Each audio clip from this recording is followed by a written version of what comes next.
Hello everyone, welcome to my channel online GS by Diwakar. इस video में हम लोग एनसीईआरटी ज्योग्राफी का लेक्चर नंबर 27 देखेंगे। बीच में देखिए आप लोगों का ये लेक्चर स्टॉप कर दिया गया था और ये टोटल जो आपका लेक्चर है 27 नंबर का, ये इसमें देखिए, इसमें हम लोगों ने पहले भी बात कर लिया था। आपका टोटल जो 26 लेक्चर है ये कहाँ पे मिलेंगे, तो ये आपको एक तो प्लेलिस्ट में चले जाइएगा यूट्यूब चैनल की, वहाँ पे मिल जाएंगे टोटल 26। इसके अलावा आप जो ऐप है, ठीक है, ऐप पे जाके डाउनलोड कर लीजिएगा ऐप को। ऐप में जाएंगे, वहाँ पे फ्री स्टडी मटेरियल के नाम से है, ठीक है, फ्री स्टडी मटेरियल के नाम से आपको एक फोल्डर मिल जाएगा। उसमें आप देखिएगा, यहाँ पे एनसीईआरटी के 60 नोट्स भी हमने प्रोवाइड करा दिए हैं आपको, टोटल एनसीईआरटी 11 12 सबका, ठीक है। इसके अलावा वीडियो सेक्शन में आप जाएंगे, वहाँ पे वीडियो सेक्शन भी रहेगा, तो वीडियो सेक्शन में आप जाएंगे, वहाँ पे मिल जाएगा आपको 26 लेक्चर। नीचे आप जाएंगे, उसमें और भी चीज़ें हैं जिसमें प्रीवियस ईयर क्वेश्चन, ये टोटल आपके फ्री ऑफ कॉस्ट है, ठीक है। और ये जो लेक्चर चल रहा है ये भी आपका फ्री का ही है। और इसके पहले जो आपके 25 लेक्चर है और 26, ये दोनों देख लीजिएगा, फिर आपका 27 देखिएगा। इससे फायदा ये रहेगा क्योंकि 25 में हमने बात किया कोफिन के पूरे वर्गीकरण का, 26 में उनके वर्गीकरण के और भी जो जैसे CS हो गया, AW हो गया, AM हो गया, इनकी विशेषताओं पे भी चर्चा की है। इस पूरे सेक्शन से कम 2 प्रश्न तो आपका एग्जाम में मिलता ही है, ठीक है। तो हम लोग इसके अकॉर्डिंग क्या करेंगे, पूरा विश्व की जलवायु को भी देख लेंगे, कोपेन का थोड़ा सा यहाँ पे रिवाइज कराते हुए फिर आपका आगे बढ़ेंगे। और कोशिश यही रहेगी नेक्स्ट डे से आप लोगों की लाइव क्लास रहे, ठीक है। नेक्स्ट डे लाइव क्लास आपको मिल जाएगी, क्योंकि आज जो है पूरा शेड्यूल प्रिपेयर कर दिया गया है। तो ये जो आज की क्लास रहेगी, ये कोशिश किया जाएगा 30 मिनट में ही इसको कंप्लीट करने का, ठीक। तो यदि आप इस चैनल पे पहली बार आ रहे हैं तो चैनल को सब्सक्राइब करके बेल आइकन को क्लिक कर लीजिए। और टोटल जो आपका यहाँ पे एनसीईआरटी कराया जाएगा वो टोटल आपका यही चैनल पे हो जाएगा। इसके अलावा ऐप पे भी आपको पीडीएफ जो मिलेगा ना, ये ऐप पे चले जाइए, वहाँ पे ढेर सारे पीडीएफ आपके मिल जाएंगे। ऑनलाइन टेस्ट भी है, टेस्ट भी दीजिए। यूजीसी नेट जेआरएफ सबका पूरा क्लास भी वहाँ पे चल रहा है, तो उसको भी आप लोग ज्वाइन कर सकते हैं। चलिए हम लोग आ जाते हैं यहाँ पे। और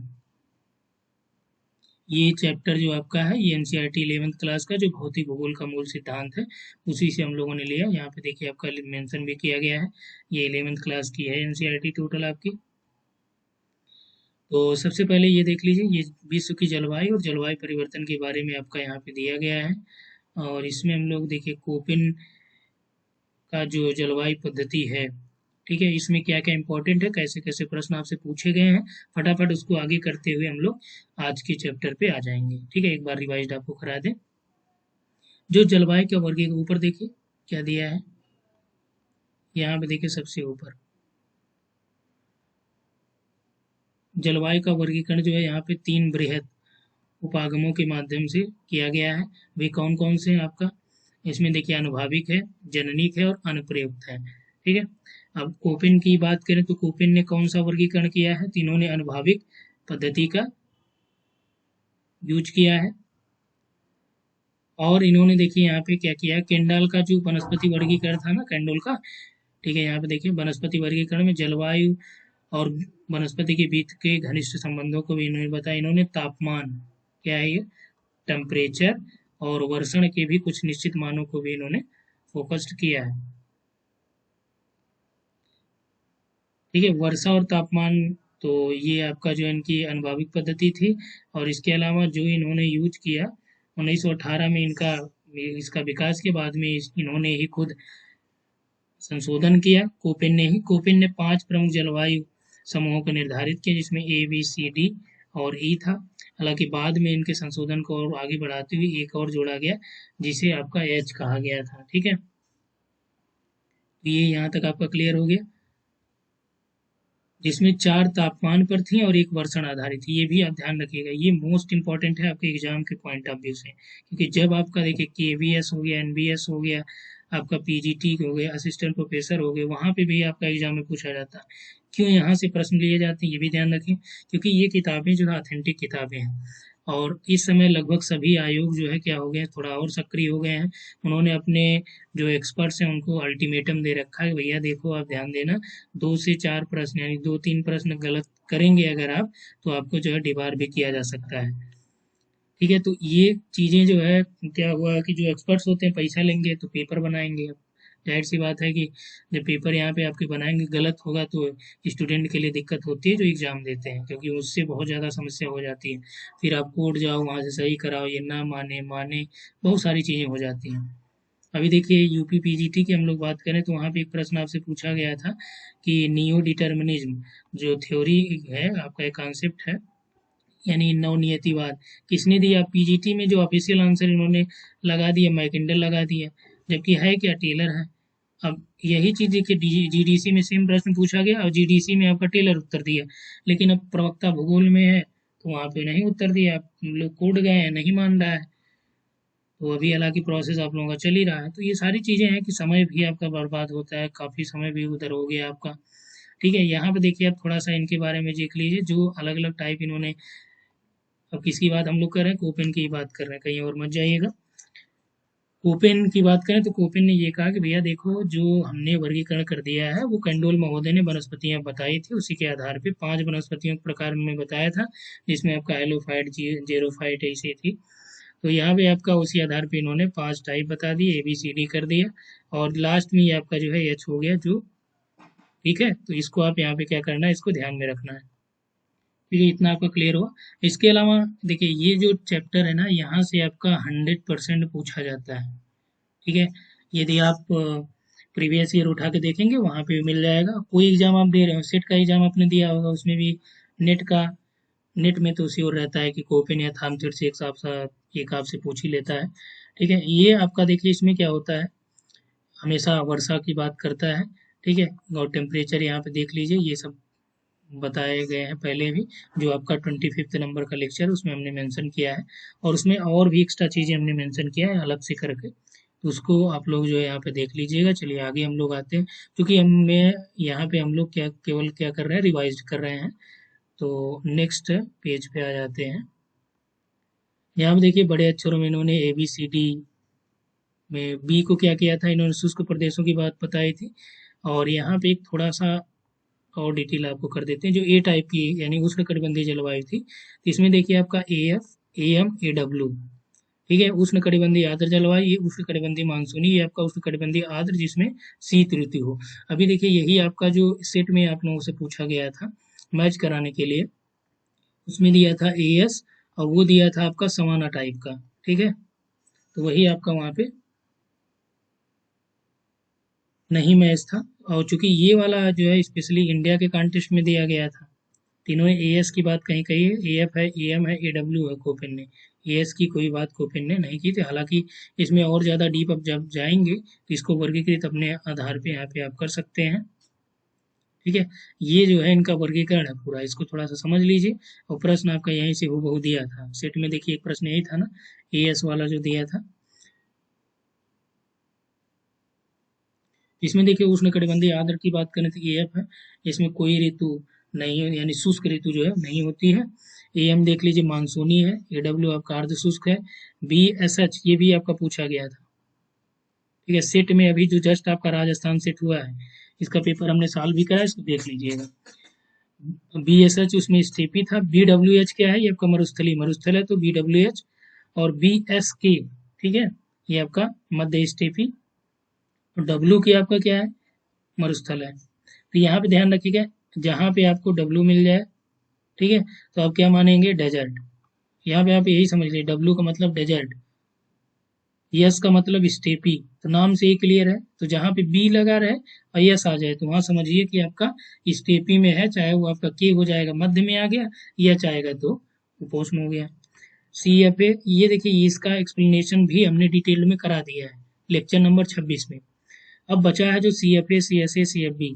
ठीक है, CFA में देख लीजिए आपका जो दिया गया है, सी टाइप की क्लाइमेट होती है, ये आर्द्र उपोष्ण, इसमें मध्य अक्षांशीय अर्ध शुष्क और शुष्क होता है। और CSA ये मोस्ट इम्पोर्टेंट है, कि शुष्क गर्म ग्रीष्म ऋतु यहाँ पे होती है, यानी कि ग्रीष्म ऋतु यहाँ पे शुष्क होगी, वर्षा कब होगी, शीत ऋतु में। ये दे देगा जैसे कि निम्न में से भूमध्य सागरीय जलवायु की क्या विशेषताएं हैं। ठीक है, CFB ये देखिए समुद्री पश्चिमी तटीय हो गया। DF जो हम लोग बात कर रहे हैं, तो DF आपका ये कोई शुष्क ऋतु नहीं, इसमें इसमें भीषण जाड़ा पड़ेगा। उप उत्तर ध्रुवी की बात करें DW की, तो ये जाड़ा शुष्क और अत्यंत भीषण रहेगा। ठीक है। ईटी जो है आपका टुंड्रा प्रदेश, ईएफ आपका ध्रुवी, एच आपका क्या हो गया, उच्च भूमियां हो गई।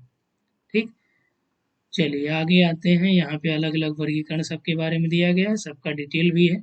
और यहाँ पे थोड़ा सा आपको एक हिंट देते हुए हम लोग आगे बढ़ते हैं। ए टाइप की जो जलवायु है यहाँ पे, क्योंकि सनलाइट हमेशा क्या होती है, सीधी पड़ती है, और इस वजह से क्या होता है कि एरिया देख लीजिए, एरिया ध्यान रखिएगा, एरिया पूछा जाता है। ये देखिए अमेजन बेसिन हो गया, और आपका पश्चिमी विषुवतीय अफ्रीका हो गया, यानी जो इक्वेटर पे पड़ते हैं। और यहाँ पे वर्षा कब होती है, ये विशेषताएं क्या है, दोपहर के बाद होती है। कैसी होती है, गरज और बौछार के साथ जो है भारी मात्रा में होती है। ठीक है, तापांतर यहाँ पे नगण्य होता है। और आपका यहाँ पे 30 डिग्री सेल्सियस जो है अधिकतम तापमान होता है, 20 मिनिमम होता है। जैव विविधता सबसे ज्यादा होती है यहाँ पे आपका। चलिए नेक्स्ट पॉइंट आ जाइए, यहाँ पे नेक्स्ट पेज पे ही आ जाते हैं। ठीक है, यहाँ पे आपका जो दिया गया है मानसूनी के बारे में, ये देखिए इसके बारे में पूरा डिटेल हो चुका है, दोबारा से रिवाइज करा रहे हैं आपका, क्योंकि काफी दिन हो गया तो आप लोग भूल भी गए होंगे। उष्णकटिबंधीय मानसूनी जलवायु भारतीय उपमहाद्वीप, ये तो उष्णकटिबंधीय मानसूनी जलवायु कहाँ पाई जाएगी, उष्णकटिबंधीय ये आपका पूरा भारतीय उपमहाद्वीप में, दक्षिण अमेरिका का उत्तर पूर्वी हो गया, उत्तरी ऑस्ट्रेलिया में हो गया। ठीक है, यहाँ पे इसकी प्रमुख विशेषता क्या हो गई, भारी वर्षा जो होती है गर्मियों में होती थी। यम का मतलब आप जो है, ये यम का मतलब ये समझिएगा, यहाँ पे गर्मी में जो है पर्याप्त वर्षा होती है। शीत ऋतु यहाँ पे क्या होती है, शुष्क होती है। अभी इस समय देखिए जो वर्षा हो रही है पश्चिमी विक्षोभों से हो रही है इंडिया में। और नेक्स्ट आपका पॉइंट जो है यहाँ पे कि उष्णकटिबंधीय आर्द्र और शुष्क जलवायु। अब देखिए एडब्ल्यू की बात कर लीजिए। एडब्ल्यू यहाँ पे दिया है कि उष्णकटिबंधीय आर्द्र एवं शुष्क जलवायु, ये एक प्रकार की जलवायु के उत्तर दक्षिण दोनों दिशाओं में पाई जाती है। ठीक, इसकी सीमा महाद्वीपों के पश्चिम भाग में शुष्क जलवायु के साथ और पूर्वी भाग में सीएफ और सीडब्ल्यू प्रकार की जलवायु के साथ पाई जाती है। ध्यान रखिएगा, ये कहाँ पे पाई जाती है, महाद्वीपों के पश्चिमी भाग में। और विस्तृत जो एडब्ल्यू जलवायु है, ये आपका दक्षिण अमेरिका में जो ब्राजील है इसके वनों के उत्तर में, दक्षिण बोलीविया हो गया, पराग्वे हो गया, यहाँ पे आपका पाई जाती है। एएफ और एएम, ठीक है, यहाँ पे जो वर्षा होती है इन दोनों की अपेक्षा यहाँ पे कम वर्षा प्राप्त होती है। तापांतर यहाँ पे सर्वाधिक होते हैं, कब होते हैं, शुष्क ऋतु में दैनिक तापांतर ज्यादा होता है यहाँ पे। और पेड़ कैसे पाए जाएंगे, ये पर्णपाती वन होंगे। ठीक है, घास भूमियां यहाँ पे पाई जाएंगी जो ढकी हुई होगी किससे, घासों से। चलिए शुष्क जलवायु की बात करें तो यहाँ पे जो प्रश्न आपसे पूछा जाता है कि विशेषता बी टाइप के क्लाइमेट की क्या है, ये देख लीजिए कहाँ पाई जाती है। पहले वर्षा तो आपका निम्न होगा ही। ठीक है, जलवायु जो है पृथ्वी के बड़े भागों में पाई जाती है। और यहाँ पे देखिए 15 से 30 के निम्न अक्षांशों में या उपोष्ण उच्च वायुदाब में पाई जाती है, जहाँ क्या होता है तापमान का अवतलन होता है और उत्क्रमण होता है, वर्षा जो है ये नहीं होने देता उत्क्रमण की वजह से।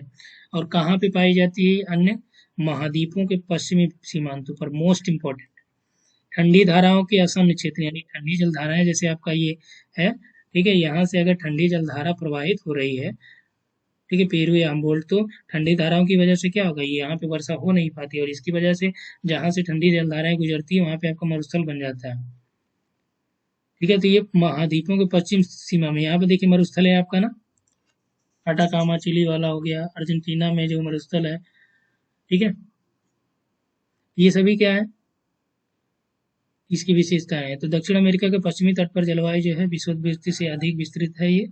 और मध्य अक्षांशों में ये आपका 35 से लेकर 60, उत्तर व दक्षिण के बीच जो है जलवायु महाद्वीपों के आंतरिक भाग में। तो 15 से 30 के बीच कहाँ पाई जाती है, महाद्वीपों के पश्चिम में। और 35 से 60 के बीच जो है ये महाद्वीपों के आंतरिक भाग में पाई जाती है। और ये किस कारण से, जो एरिया पर्वतों से घिरा होता है, इस वजह से क्या होता है वहाँ पे वर्षा हो नहीं पाती है, और वो क्या होता है, शुष्क रह जाता है। ठीक है, तो ये आपका क्लियर हुआ।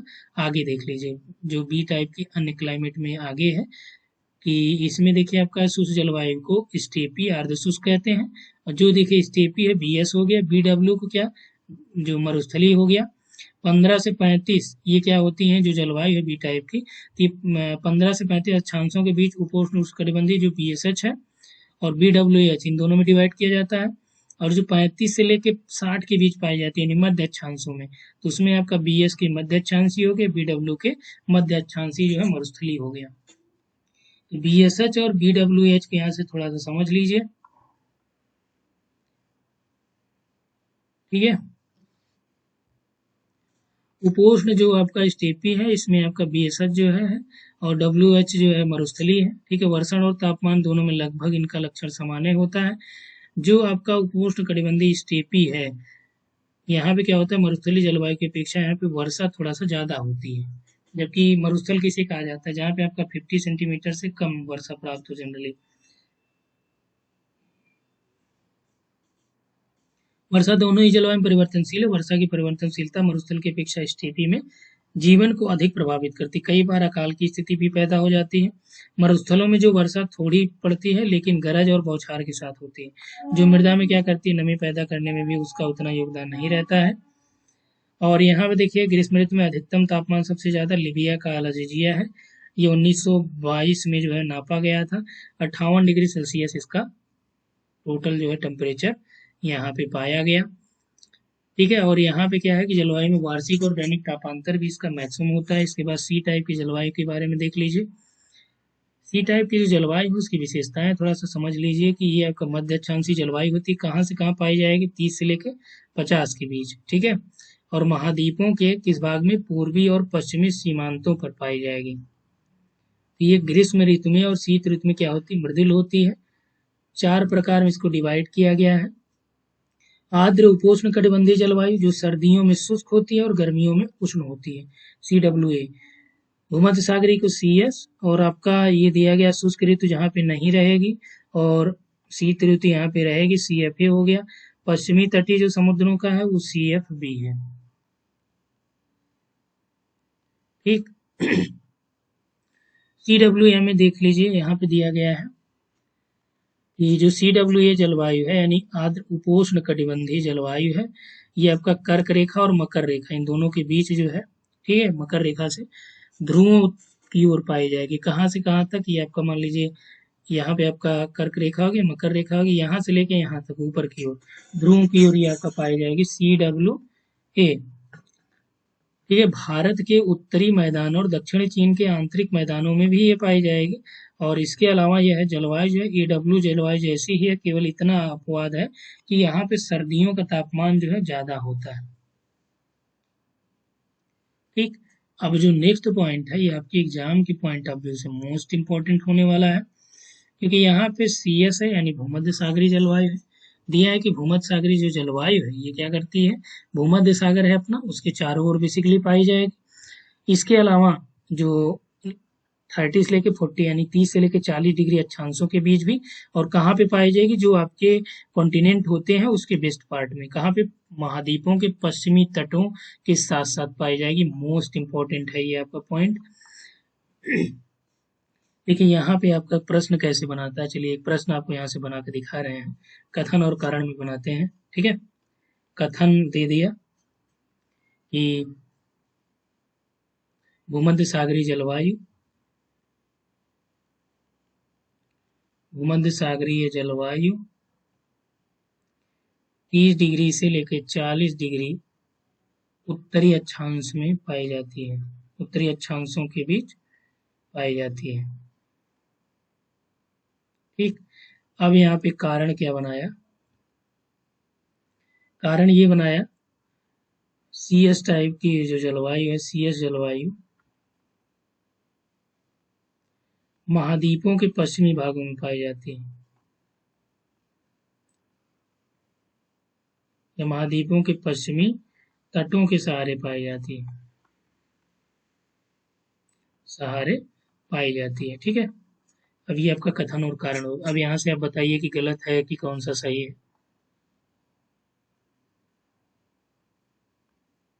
चलिए यहाँ पे यदि हम लोग देखें वो 30 से 40 के बीच जो यहाँ पे कह रहा है ना उत्तरी गोलार्ध, तो उत्तरी नहीं बल्कि दोनों में पाई जाएगी भैया ये, तो कथन तो गलत हो गया। कारण देखिए CS टाइप की जो जलवायु महाद्वीपों के पश्चिमी, CS यानी कि भूमध्य सागरीय जलवायु महाद्वीपों के पश्चिमी तटों के सहारे पाई जाती है, तो यही आपका यहाँ पे दिया है। ठीक है, तो ये राइट हो गया। तो यानी कि अब क्या, कथन गलत है, कारण सही है। अब यहाँ पे दे दे कि यदि कथन बना देता कि भूमध्य सागरीय जलवायु मध्य कैलिफोर्निया, मध्य चिली और ऑस्ट्रेलिया के दक्षिण पूर्वी और दक्षिण पश्चिमी तट पे पाई जाती है। ठीक, फिर यही कथन कारण रहने दें। लेकिन उसके बाद भी कारण और कथन तो दोनों सही हो जाएंगे, लेकिन इसका सेटिस्फेक्शन ये नहीं रहेगा। क्यों? क्योंकि इसके कारण जो महाद्वीप पश्चिम में थोड़ी पाई जाएगी, बल्कि किस कारण से पाई जाएगी? क्योंकि यहाँ पे देखिए आपका कई कारण इसमें होते हैं कि ग्रीष्म ऋतु में यहाँ पे क्या होती है, गर्मी होती है। वर्षा कब होगी? शीत ऋतु से। ठीक है, वर्षा युक्त सर्दियां यहाँ पे जो आपका दिया गया है।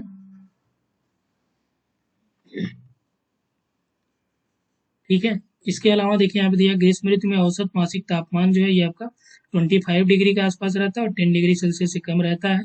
वार्षिक वर्षा की हम लोग अगर बात कर ले तो 35 से लेके 90 सेंटीमीटर के बीच रहता है। ठीक है, इसके अलावा आ जाइए CFA के बारे में थोड़ा सा चर्चा कर लेते हैं। चलिए इसको हम लोग जो है ये हटा देते हैं यहाँ से, क्वेश्चन तो आप लोगों ने देख ही लिया होगा। चलिए CFA की बात कर लें भाई, आ जाओ CFA। ठीक है, CFA यानी कि क्या है, ये आर्द्र उपोष्ण कटिबंधीय जलवायु है और इसकी विशेषता ये है कि ये आपका महाद्वीपों के पूर्वी भागों में पाई जाती है और इस प्रदेश में वायु राशियां प्रायः क्या होती हैं, स्थिर रहती हैं और पूरे वर्ष भर क्या करती हैं, वर्षा करती हैं। ठीक, कहाँ पाई जाएगी? संयुक्त राज्य अमेरिका के दक्षिण पूर्वी क्षेत्रों में, यानी दक्षिण में और पूर्वी चीन में, दक्षिणी जापान में, उत्तर पूर्वी अर्जेंटीना में। ठीक है, दक्षिण अफ्रीका, ऑस्ट्रेलिया के पूर्वी तटों पे भी वर्षा 75 से लेकर 150 होती है। ठीक है, किस प्रकार की वर्षा होगी? तड़ित झंझा के साथ शीत ऋतु में होगी और वाताग्रीय वर्षा होगी, वाताग्रों के सहारे वर्षा होगी। जबकि गर्मी में क्या होता है, ये आपका सूखा रहता है। यहाँ पे जाड़ों में 5 से लेकर 12 डिग्री तक टेम्परेचर आ जाता है, यानी कि दैनिक तापांतर यहाँ पे बहुत कम हो जाता है। ठीक है, चलिए आगे देख लीजिए, यहाँ पे समुद्री तटीय जलवायु के बारे में जो मेंशन किया है, तो समुद्री तटीय जलवायु जो है महाद्वीपों के पश्चिमी तटों पर भूमध्य सागरीय जलवायु से ध्रुवों की ओर पाई जाती है। तो भूमध्य सागरीय कहाँ तक था? 30 से लेके 40 तक था। तो यहाँ से लेके यहाँ तक जो है ध्रुवों तक आपका जो समुद्री पश्चिमी तटीय रहेगी, ये महाद्वीप हो गए।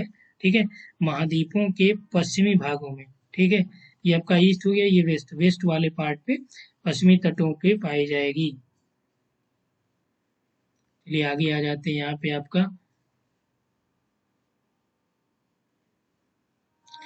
और इस जलवायु के जो क्षेत्र हैं, किस जलवायु के, जो आपका यहाँ पे दिया गया है समुद्र तटीय जलवायु के, तो ये उत्तर पश्चिमी यूरोप है, अमेरिका का, कैलिफोर्निया का, दक्षिणी चिली, दक्षिण पूर्वी ऑस्ट्रेलिया, न्यूजीलैंड, ये है।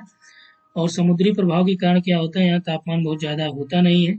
शीत ऋतु में यहाँ क्या होता है, अक्षांशों की तुलना में ये कोस होते हैं, यानी गर्म होते हैं। और गर्मी के महीने में आपका 15 से लेकर 20 डिग्री सेल्सियस रहता है, सर्दी में 4 से लेकर 10 सेल्सियस के बीच रहता है। ठीक है, वार्षिक और दैनिक तापांतर कम पाया जाता है।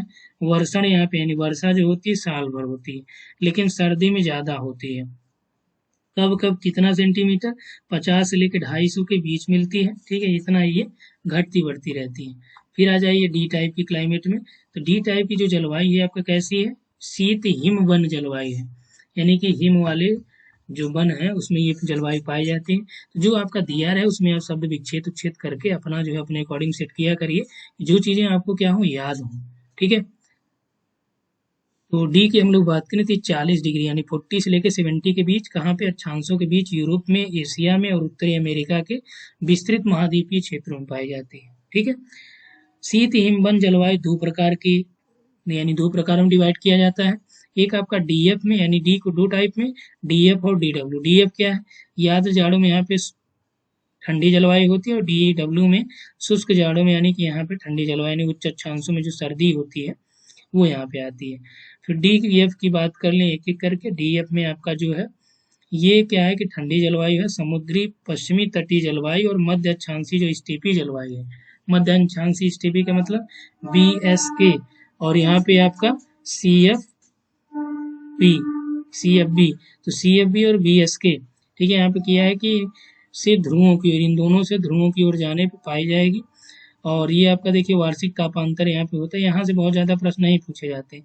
DW से भी आपका प्रश्न नहीं रहेगा, हालांकि यहाँ पे देख लीजिए उत्तरी पूर्वी एशिया में ये आपका पाई जाएगी स्पेशली, और जाड़ों में प्रति चक्रवात का ये स्पष्ट विकास को भी ये प्रदर्शित करती है। ठीक है,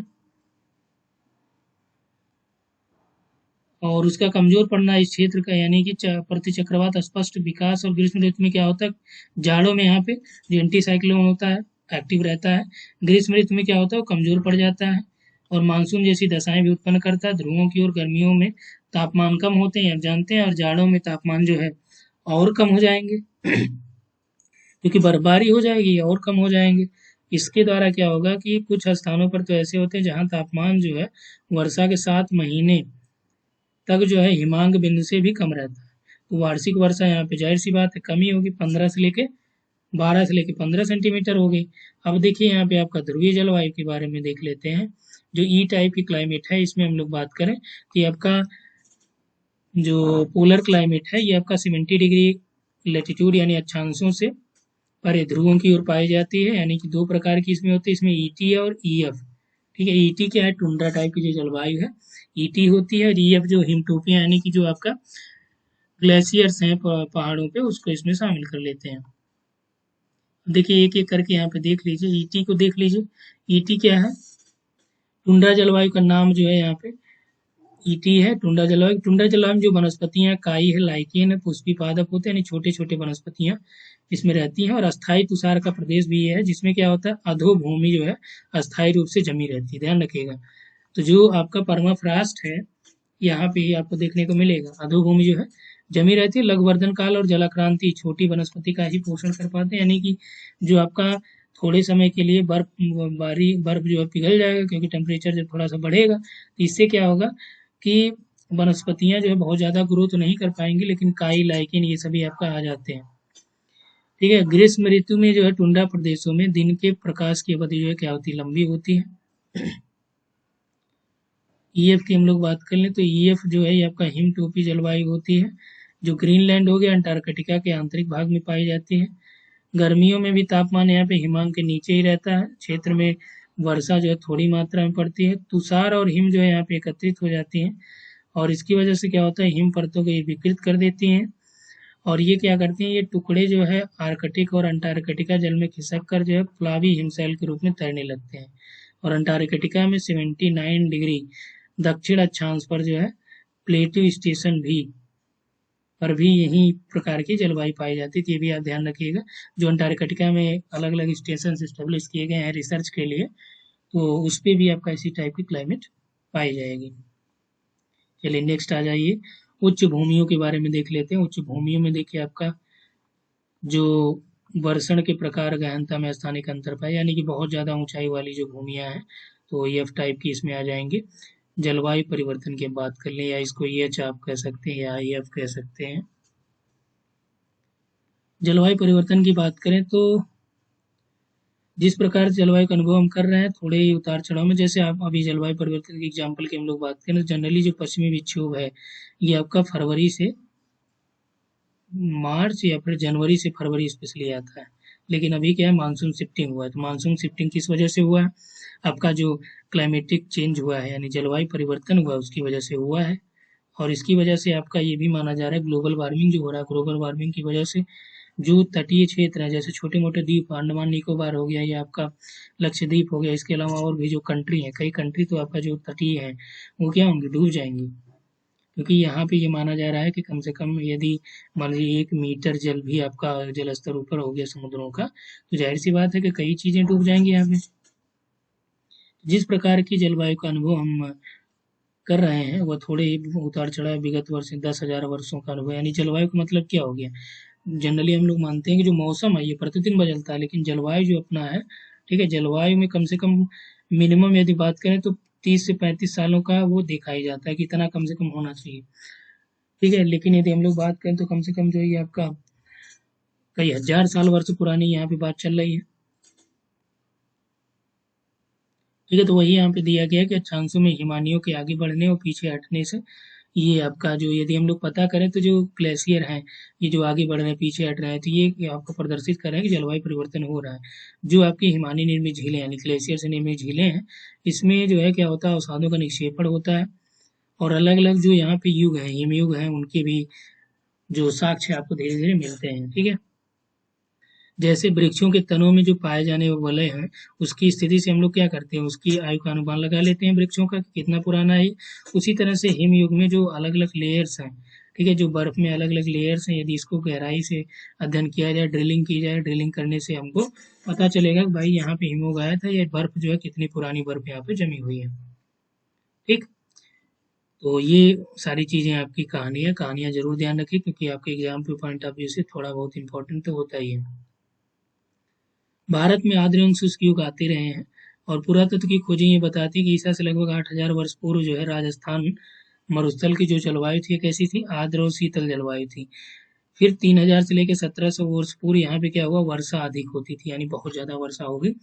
फिर लगभग 2000 से लेकर 17 वर्ष पूर्व यह क्षेत्र जो हड़प्पा संस्कृति का केंद्र भी था, शुष्क दशाएं तभी से यहाँ पे गहन हुई। अब देखिए एक चीज और आप यहाँ से समझ सकते हैं कि भाई जो आपकी सांभर झील है, ये मैक्सिमम जो आपकी जो साल्ट लेक्स हैं ज्यादातर आपकी कहाँ पे है, राजस्थान में है।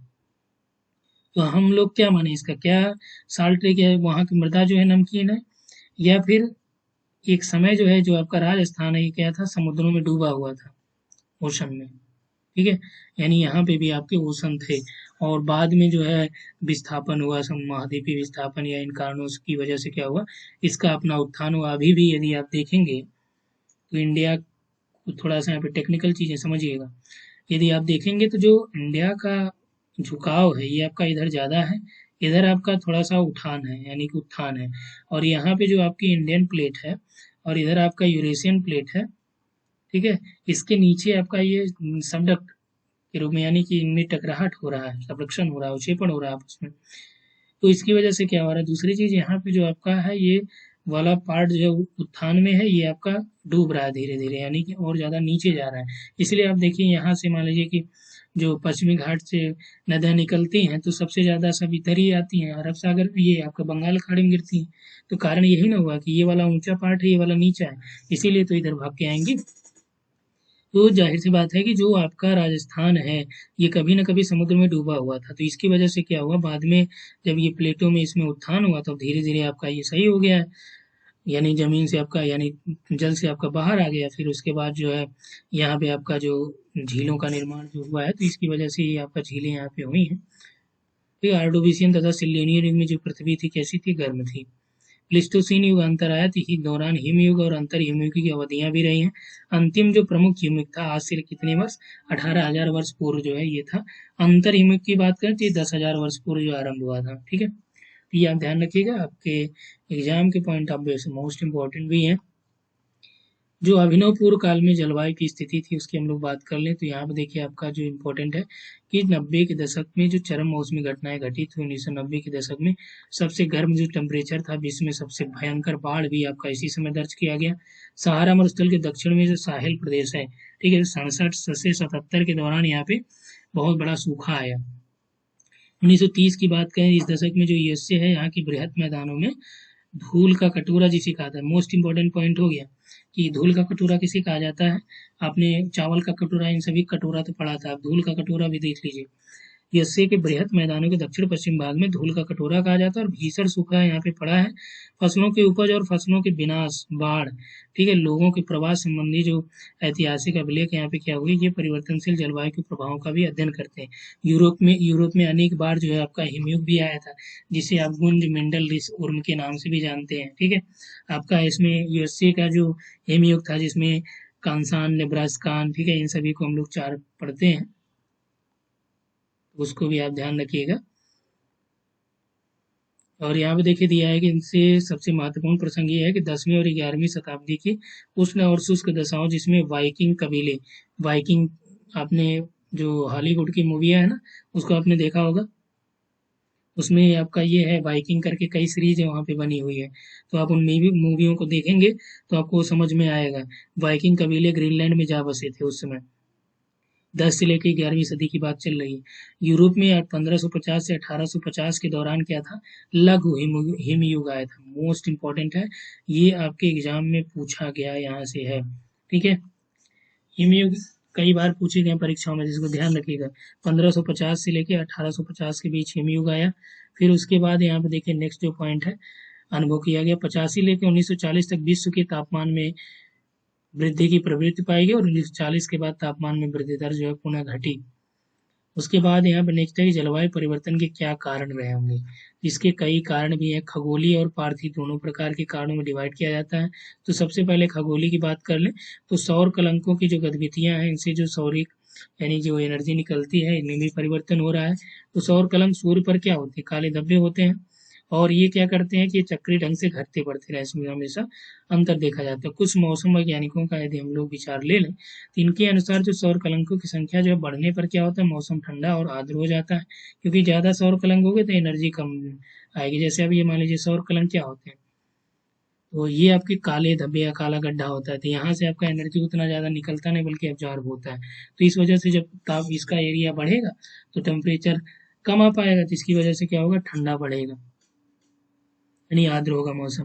तूफानों की संख्या इस समय बढ़ जाती है। सौर कलंकों की संख्या घटने से गर्मी बढ़ेगी यानी उष्ण होगा, शुष्क दशाएं होगी। ठीक है, हालांकि ये बहुत इंपॉर्टेंट नहीं है। खगोलीय सिद्धांतों में बात करें तो मिलेंकोविच दोलन, ये मोस्ट इंपॉर्टेंट, ये भी आपका देखिए आपसे पूछा गया प्रश्न है कि मिलेंकोविच दोलन जो है ये किस प्रकार की घटना है या किससे रिलेट करती है, तो आप बताएंगे जलवायु परिवर्तन से रिलेट करती है। ठीक है, और इसके अलावा यदि पूछे किस प्रकार का सिद्धांत है, पार्थिव है या खगोलीय है, तो आप कहेंगे खगोलीय है, मिलेंकोविच दोलन। इसमें क्या होता है कि सूर्य के चारों ओर पृथ्वी के कक्षीय लक्षणों के बदलाव की चक्र, पृथ्वी की डगमगाहट और पृथ्वी के अक्षीय झुकाव परिवर्तन के बारे में भी अनुमान लगाता है। ये सभी कारक क्या करते हैं, सूर्य से प्राप्त होने वाली जो सूर्यातप है उसमें ये परिवर्तन ला देते हैं और जिसका प्रभाव जो है जलवायु पर पड़ता है। ठीक है, जल ज्वालामुखी जो क्रिया होती है, तो ज्वालामुखी परिवर्तन के कारण क्या होता है, वायुमंडल में बड़ी मात्रा में एरोसॉल आपके आ जाते हैं, लंबे समय तक ये रहेंगे और इसकी वजह से क्या होता है, जो सोलर एनर्जी अर्थ पे आती है वो धीरे धीरे कम होगी। हाल ही की बात करें जो पिनाटोबा और सियोल ज्वालामुखी है, इसमें उद्गार हुआ है, पृथ्वी का औसत तापमान जो कुछ हद तक वहां पे कम हुआ है। ठीक, और जलवायु पर जो पड़ने वाला सबसे महत्वपूर्ण मनोदुभावी कारण है, ये वायुमंडल में क्या है, ग्रीन हाउस गैसों का बढ़ना है, उसकी सांद्रता का बढ़ना है। इसे हम लोग क्या कहते हैं, इसे ही ग्लोबल वार्मिंग बेसिकली कहते हैं। ठीक है, कि इसकी वजह यानी मानवीय कारणों की वजह से वायुमंडल में जो ग्रीन हाउस गैसों का बढ़ना, ये आपका इससे क्या होगा, टेम्परेचर बढ़ेगा अर्थ का, तो इसे हम लोग भूमंडलीय उष्मन, या आप कह लीजिए कि पृथ्वी को बुखार आ गया है। ठीक है, थर्मामीटर लेके नापिए। भूमंडलीय उष्मन की हम लोग बात करें तो ग्रीन हाउस जो गैसें होती है, इसकी उपस्थिति के कारण क्या होता है, वायुमंडल का एक वायुमंडल क्या करता है, ग्रीन हाउस की भांति व्यवहार करने। ग्रीन हाउस का मतलब ये होता है कि जैसे ही आपका एरिया है, ठीक है, यहाँ से आपका लघु तरंग दैर्ध्य तो यहाँ पे प्रवेश कर जाती है, लेकिन जो आपका दीर्घ तरंग दैर्ध्य यानी यहाँ से बाहर जो ये आपका नहीं निकल पाती है, क्योंकि ये जो गैसों की लेयर है ये आपका एक अपारदर्शी झिल्ली की तरह काम करती है और इसकी वजह से जो टेम्परेचर यहाँ पे बना रहता है और यही पूरा इफेक्ट जो है ग्रीन हाउस इफेक्ट होता है। ठीक है, यही आपका यहाँ पे दिया गया है, क्योंकि ये बाहर आ नहीं पाती हैं और इसकी वजह से क्या होता है, जो दीर्घ तरंगे, ठीक है, ग्रीन हाउस गैसें कहलाती हैं। और यहाँ पे आपका जो मेंशन किया गया, वायुमंडल का तापन करने वाली प्रक्रियाएं सामूहिक रूप से ग्रीन हाउस इफेक्ट कहती हैं। कि जो गैसों का लेयर उनको रोकता है वो आपका ग्रीन हाउस गैस हो गई और ये पूरी जो क्रिया है ये आपका इफेक्ट हो गया। ठीक, तो यहाँ तक आपको क्लियर हो गया होगा। चलिए आगे आ जाते हैं। तो ग्रीन हाउस को थोड़ा सा यहाँ से समझ भी लीजिए, यहाँ पे मेंशन भी कर दिया गया है।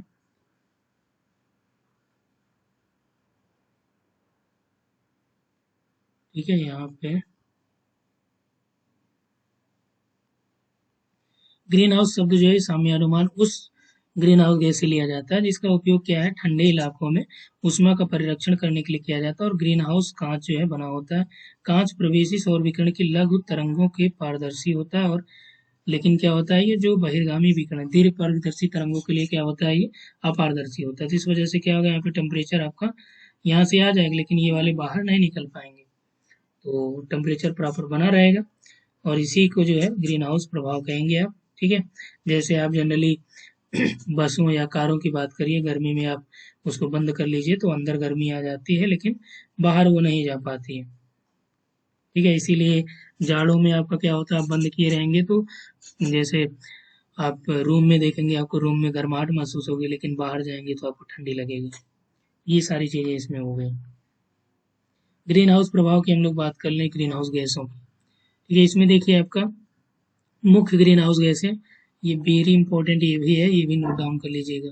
CO2 कार्बन डाइऑक्साइड, CFC, ये क्लोरोफ्लोरो, मीथेन, नाइट्रस ऑक्साइड यानी N2O, ओजोन यानी कि O3, ये क्या है, ये जो गैसें हैं ये अन्य गैसें जैसे NO नाइट्रिक ऑक्साइड है, CO कार्बन मोनोऑक्साइड है, तो आसानी से ग्रीन हाउस गैसों से ये क्या करती हैं, प्रतिक्रिया करती हैं और वायुमंडल में सांद्रता को प्रभावित करती हैं। तो मुख्य गैसों में आपका कार्बन डाई करिएगा, फिर आपका CFC है, फिर मीथेन है, फिर N2O है, फिर NO है। किसी भी ग्रीन हाउस गैस का जो प्रभाव है इसके सांद्रण में वृद्धि के परिमाण, वायुमंडल में इसके जीवन काल और इसके द्वारा अवशोषित विकिरण की तरंग लंबाई पर निर्भर करता है। CFC की बात करें तो ये अत्यधिक प्रभावी होते हैं।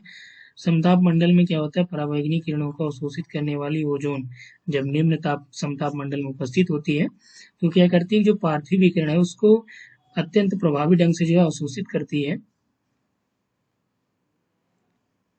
ठीक है, एक अन्य महत्वपूर्ण तथ्य ये भी है कि जो ग्रीन हाउस गैसों के अणु हैं, ठीक, जितने लंबे समय तक ये आपके क्या रहेंगे, बने रहते हैं, तो इनके द्वारा जो लाए गए परिवर्तन से पृथ्वी के वायुमंडलीय तंत्र को उभरने में भी उतना अधिक समय लगेगा। ठीक है, ग्रीन हाउस गैसों में सबसे अधिक सांद्रण किसका होता है, तो कार्बन डाइऑक्साइड का होता है। CO2 का जो उत्सर्जन है मुख्य रूप से कहाँ कहाँ से होता है, जीवाश्म ईंधनों से होता है। और वन और सागर की हम लोग बात करें तो ये भी क्या है, ये आपके CO2 के कुंड कहे जाते हैं। ठीक है, तालाब आप कह लीजिए कि यहाँ से कार्बन डाइऑक्साइड का ये कुंड है। ये प्रश्न पूछा गया कि CO2 का कुंड किसे कहा जाता है, तो वन या महासागर। तो वन क्या होते हैं, ये अपनी वृद्धि के लिए कार्बन डाइऑक्साइड का क्या करते हैं, उपयोग करते हैं। तो भूमि उपयोग में परिवर्तन के कारण की गई जंगलों की कटाई भी क्या करती है, CO2 की मात्रा बढ़ाएगी। जाहिर सी बात है कि भाई एक आदमी, जैसे ये आपका मान लीजिए कि 1 लीटर CO2 था, इसको 10 पेड़ जो है अपना आराम से भोजन बनाते थे। अब आपने जो है 5 पेड़ को जो है काट दिया तो बचे 5। अब 5 जो CO2 का भोजन ये अपना बनाएंगे इसके माध्यम से, तो 5 ज़्यादा टाइम के लिए बनाए यानी ज़्यादा समय के लिए बनाएंगे। तो इससे क्या होगा कि जो CO2 की सांद्रता है वायुमंडल में और बढ़ती जाएगी। ठीक है, CO2 को 20 से लेकर 50 वर्ष लग जाते हैं, लगभग 0.5% की वार्षिक दर से बढ़ रही है। ध्यान रखिएगा, जलवायविक मॉडलों में जलवायु में होने वाले परिवर्तनों का आकलन CO2 की मात्रा को पूर्व औद्योगिक स्तर से दोगुना करके किया जाता है। तो ये ध्यान रखिएगा कि कब से कब बात की गई है, तो ये आपका पूर्व जो औद्योगिक स्तर था उससे दोगुना करके। और यहाँ पे नेक्स्ट पॉइंट देख लीजिए, जो क्लोरोफ्लोरोकार्बन है, यहाँ पे आपका पूरा फिगर दिया गया है, यानी ये क्रॉप करके लगाया गया है। ये आपका ग्लोबल वार्मिंग से, यानी वार्मिंग, यहाँ पे पढ़िए, warming Arctic could affect global weather, यानी कि जो आपका उष्मन है, आर्कटिक उष्मन जो है, ये अफेक्ट किया है पूरे संपूर्ण मौसम को, यानी ग्लोबल वेदर को। ठीक है, Gangotri is shrinking 23 metre every year. तो ये आपका NCERT का लेटेस्ट आंकड़े हैं, यानी NCERT 2023 ही है। देखिए यहाँ पे नीचे देखिए 2022-23 लिखा है ना, वही हमने यहाँ पे लेटेस्ट यूज किया है, ताकि आप लोगों को यहाँ से कोई डाटा गलत हो तो आप इसको ऑब्जेक्शन के तौर पे दे लीजिए। ठीक है, इसमें दिया है कि जो क्लोरोफ्लोरोकार्बन है, ये जो आपका यहाँ पे क्लोरोफ्लोरोकार्बन है, ये मानवीय गतिविधियों से पैदा होते हैं। और ओजोन समताप जो मंडल है यानी स्ट्रेटोस्फियर जो है, इसमें क्या होता है, ये उपस्थित होती है, जहाँ पे क्या करती है, ये पराबैंगनी किरणों को अवशोषित करती है। ठीक है, और पराबैंगनी किरणों को अवशोषित करके जो ऑक्सीजन को ओजोन में ये कन्वर्ट कर देती है। तो ये ओजोन क्या है, O3 के 3 मालिक्यूल से बना हुआ एक लेयर है। पराबैंगनी किरणें पृथ्वी की सतह पर नहीं पहुंच पाती हैं, यदि ये पहुंच पाती तो और ज्यादा नुकसान हो जाता। ग्रीन हाउस गैसें भी ओजोन को नष्ट करती हैं। जो ग्रीन हाउस गैसें रहेंगी, जैसे आपका CFC हो गया, ये भी तो आपका ओजोन लेयर को नुकसान पहुंचाएगा। ओजोन का सबसे अधिक ह्रास कहाँ पे है, अंटार्कटिका के ऊपर हुआ है। समताप मंडल में ओजोन के सांद्रण का ह्रास क्या कहलाता है, ओजोन छिद्र हो जाता है। ठीक, ये देखिए अभी आपका सेट के एग्जाम में पूछा गया था कि ओजोन का जो सबसे ज्यादा ह्रास है, या पहली बार जो इसका चेक किया गया ओजोन छिद्र को, तो अंटार्कटिका पे। क्योंकि वायुमंडल में ग्रीन हाउस गैसों के उत्सर्जन को कम करने के लिए अंतर्राष्ट्रीय स्तर पर प्रयास किए गए हैं। सबसे महत्वपूर्ण जो प्रयास है क्योटो प्रोटोकॉल, ये भी देखिए मोस्ट इंपॉर्टेंट है। देखिए जहां जहां हमने इंपॉर्टेंट बताया ना, इसको नोट डाउन कर लीजिए, ये एग्जाम के पॉइंट ऑफ व्यू से एकदम समझिए कि आपके पेपर में आ ही गया है, इसलिए इसको आप जो है ध्यान रखिए। बार बार जो है थोड़ा सा इसमें जोर दिया जा रहा है तो एनर्जी भी लग रही है, तो इसलिए आप इसको ध्यान दीजिए क्योंकि आपका फायदा होगा। तभी आप लोग बताएंगे कि आपके द्वारा बताई गई चीज़ें एग्जाम में पूछी जाती हैं। तो ये आप ध्यान रखिएगा, जब पूछे कि Q2 प्रोटोकॉल किससे रिलेट करता है तो ये ग्रीन हाउस इफेक्ट से, यानी ग्रीन हाउस गैसों के उत्सर्जन को कम करने पर अंतर्राष्ट्रीय प्रयास है, और जिसकी उद्घोषणा जो 1997 में की गई थी और सन 2005 में ये प्रभावी हुई थी। ठीक है, टोटल इसमें देखिए ये भी ध्यान रखिएगा, Q2 प्रोटोकॉल की उद्घोषणा 97 में हुई, 2005 से ये प्रभावी हुआ, तो ये पूछा गया प्रश्न है। 141 देशों में अनुमोदन किया गया, Q2 प्रोटोकॉल में 35 औद्योगिक राष्ट्रों को भी शामिल किया गया। ठीक है, तो ये आपके यूजीसी नेट में जो आपका फर्स्ट पेपर है ना, 5 प्रश्न जो आएंगे उसमें भी आपका एक प्रश्न यहाँ से रहेगा ही। ठीक, तो यहाँ पे आ जाइए कि जो आपका Q2 प्रोटोकॉल है, यहाँ पे दिया गया है कि एक उसमें टोटल आपके कितने कंट्री शामिल हुए, यहाँ पे नीचे देखिए 35 जो है इंडस्ट्रियल शामिल किए गए। तो परिवर्ध किया गया 1990 के उत्सर्जन स्तर में वर्ष 2012 तक जो 5% की कमी लाए, ये ध्यान रखिएगा। ये एग्जाम में पूछा गया है, यूजीसी का फर्स्ट पेपर का प्रीवियस ईयर उठाइए, एनवायरमेंट सेक्शन में मिल जाएगा। वायुमंडल में ग्रीन हाउस गैसों के सांद्रण में वृद्धि को प्रवृत्ति आगे बढ़कर पृथ्वी को क्या करेगी, गर्म करेगी। ठीक, इसी से क्या होगा, ग्लोबल वार्मिंग चालू हो जाएगा और हम लोग क्या करेंगे, इस मुश्किल से दूर होना चाहेंगे। ठीक है, ग्लोबल वार्मिंग का जो प्रभाव हर जगह समान नहीं हो सकता है, तो ये इसका दुष्प्रभाव जो है जीवन के पोषक तंत्रों को भी प्रभावित करेगा। जो हिमटोपियां हैं या हिम नदियां हैं पिघलेंगी, और इससे क्या होगा, समुद्री जल स्तर ऊंचा उठेगा और समुद्री जो उष्मीयता है उसमें विस्तार होगा, तो जो वहाँ पे द्वीप हैं वो भी आपका डूब जाएंगे। इसके अलावा टेम्परेचर जब बढ़ेगा तो कुछ ऐसे जीव भी हैं जो अपना इसमें अनुकूलन बनाए हुए हैं, तो अचानक टेम्परेचर बढ़ेगा समुद्र का तो क्या होगा, उसमें वो मर जाएंगे। सामाजिक समस्याएं भी इससे उत्पन्न होगी। विश्व समुदाय के लिए यह एक गहरी चिंता का विषय भी है। अब देखिए रोज आपका जो है इस समय सबसे ज्यादा जो चर्चे में आपका जो चीजें हैं वो आपका यही है, क्योंकि जब भाई हमारे लिए धरती रहेगी ही नहीं या उसको हम अनुकूल ही अपने रहने योग्य नहीं छोड़ेंगे तो आप जीवित कैसे रहेंगे। ग्रीन हाउस गैसों के लिए उत्सर्जन को नियंत्रित करने के लिए भूमंडलीय ऊष्मन की प्रवृत्ति को रोकने के लिए एक प्रयास आरंभ हो चुके हैं। हमें आशा है कि विश्व समुदाय इस चुनौती का प्रत्युत्तर देगा। जो चालू हो ही चुका है, अब इसके बाद भी लोग मान नहीं रहे तो उसमें क्या कर सकते हैं। हालांकि आप भी कोशिश करिए कुछ नया करने की। नया का मतलब ये है कि पेड़ मत काटिएगा, पेड़ को लगाइएगा। ठीक है, पेड़ आप लगाएंगे तो आपसे इससे बहुत फायदा होने वाला है इन फ्यूचर में। आपको एक तो पहला तो खुद जो है आपको सेल्फ सेटिस्फैक्शन भी मिलेगा। ठीक है, जब आप उसको बड़ा होते देखेंगे, या मान लीजिए आप आम का पौधा लगाएं या और भी चीजें। तो आज जो है ये भूमंडलीय ऊष्मन की हम लोग बात करें, जैसे इसमें कई चीजें काम करें। आईपीसीसी की रिपोर्ट आप पढ़ते हैं, पेरिस सम्मेलन जो हुआ आपका, COP 21 ये यानी कि जो आपके तमाम होते रहते हैं हर बार। ठीक है, ये आपका INFCC करके है। ठीक है, और UNFCC है, सॉरी UNFCC है। ये सारे प्रोग्राम या इंटरनेशनल लेवल पे आपका जो भारत में वन्यजीव या वन अधिनियम है, ठीक है, ये सारी चीजें किस लिए लाई गई, ये इसी के लिए लाई गई कि भाई हम लोग उसको आराम से वो मैनेज करें। ठीक है, 33% बेसिक माना गया है। ठीक है, पृथ्वी के धरातल के निकट जो है वायु औसत वार्षिक वर्षा लगभग जो है यहाँ पे 14 डिग्री सेल्सियस है। तापमान के बढ़ने की जो प्रवृत्ति यहाँ पे 20वीं शताब्दी में दिखाई दी, और 20वीं शताब्दी में सबसे अधिक जो तापमान है 2 अवधियों में हुआ, 1901 से 44 के बीच और 77 से लेकर 99। इन दोनों में से प्रत्येक अवधि में क्या हुआ कि जो ग्लोबल वार्मिंग हुआ 0.4 डिग्री सेल्सियस क्या हुआ, बढ़ा। ठीक है, इन दोनों अवधियों के बीच जो है थोड़ा शीतलन भी हुआ जो उत्तरी गोलार्ध में अधिक चिन्हित था। और 20वीं शताब्दी के अंत में क्या हुआ कि औसत वार्षिक तापमान जो है ये वैश्विक अध्ययन जो है 19वीं शताब्दी में आपका दर्ज किया गया। ठीक है, और यहाँ पे जो आपका दर्ज किया गया इस समय क्या था कि 0.6 डिग्री सेल्सियस के अधिक था। और 1856 से आपका 2000 के दौरान क्या हुआ कि सबसे गर्म साल जो है ये इसके अंतिम दशक में दर्ज किया गया। और 1998 में संभवतः न केवल 20वीं सदी बल्कि पूरी सहस्राब्दी, पूरा यानी वर्ष जो है सबसे गर्म वर्ष था। ठीक है, तो यहाँ से ध्यान रखिएगा, ये पूछा जाता है कि सबसे गर्म वर्ष कौन सा था, तो या कौन सी सदी सबसे गर्म थी, तो 20वीं सदी जो है ये पूरी तरह से आपका सबसे गर्म सदी अब तक रही थी। ठीक, तो यहाँ से आप ये नोट डाउन कर लीजिएगा, और ये पूरा लेक्चर आपका कंप्लीट हो चुका है। यहाँ पे आप देखिए कोपिन के बारे में कुछ प्रश्न दिया गया, ये आप लोगों के लिए छोड़ता हूँ, इसको कमेंट करिए। ए टाइप की जो जलवायु है इसकी कौन सी विशेषता है, यहाँ से लगाइए, एनसीईआरटी का ही है।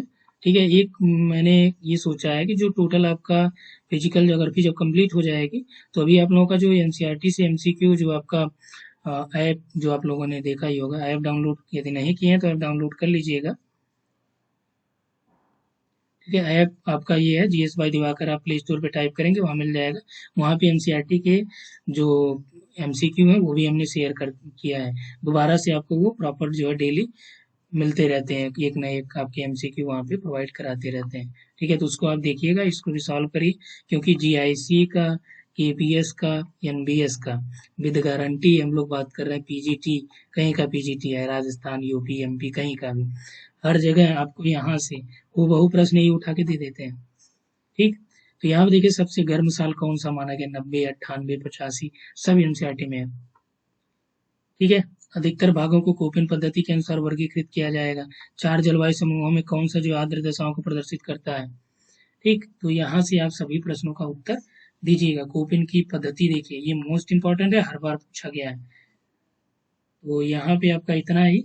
इसके बाद देखिए ये आपके 30 वर्ड वाले हैं। अब देखिए यदि आप हरियाणा की बात करें, तो हरियाणा जो आपका असिस्टेंट प्रोफेसर का एग्जाम होगा, तो वहाँ पे आपका मेंस भी कराएंगे। ठीक है, तो मेंस में जो आपके प्रश्न आएंगे, इसी तरह से यहाँ से भी मेंस में प्रश्न पूछे जाएंगे, तो यहाँ से भी आप प्रैक्टिस कर सकते हैं। तो आज के लिए इस सेशन में इतना ही। Thanks for watching.